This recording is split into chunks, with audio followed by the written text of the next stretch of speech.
The Giraffe and the Pelly and Me by Roald Dahl. Read by Hugh Laurie.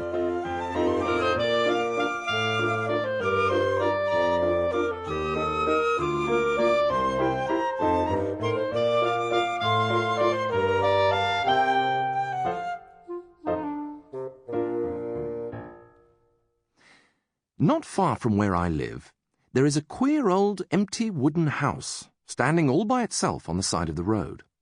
I long to explore inside it, but the door is always locked, and when I peer through a window, all I can see is darkness and dust.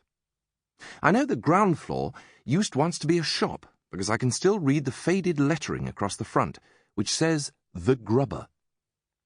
My mother has told me that in our part of the country in the olden days, a grubber was another name for a sweet shop, and now, every time I look at it, I think to myself what a lovely old sweet shop it must have been.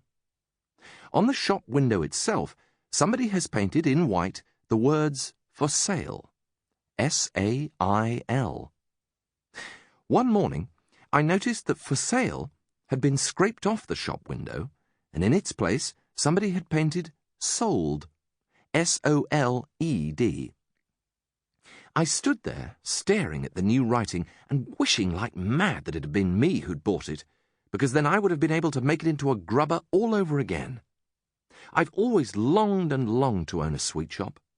The sweet shop of my dreams would be loaded from top to bottom with sherbet suckers and caramel fudge and Russian toffee and sugar snorters and butter gumballs and thousands of other glorious things like that.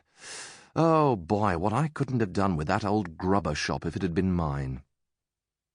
On my next visit to the grubber, I was standing across the road gazing at the wonderful old building when suddenly an enormous bathtub came sailing out through one of the second-floor windows and crashed right onto the middle of the road. A few moments later, a white porcelain lavatory pan with the wooden seat still on it came flying out of the same window and landed with a wonderful splintering crash just beside the bathtub. This was followed by a kitchen sink and an empty canary cage and a four-poster bed and 2 hot water bottles and a rocking horse and a sewing machine and goodness knows what else besides.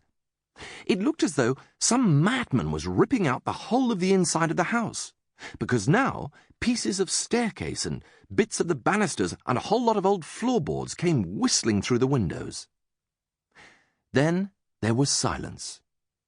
I waited and waited, but not another sound came from within the building.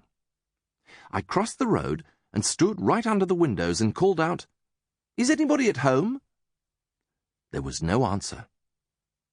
In the end, it began to get dark, so I had to turn away and start walking home. But you can bet your life nothing was going to stop me from hurrying back there again tomorrow morning to see what the next surprise was going to be. When I got back to the grubber house the next morning, the first thing I noticed was the new door. The dirty old brown door had been taken out, and in its place someone had fitted a brand new red one.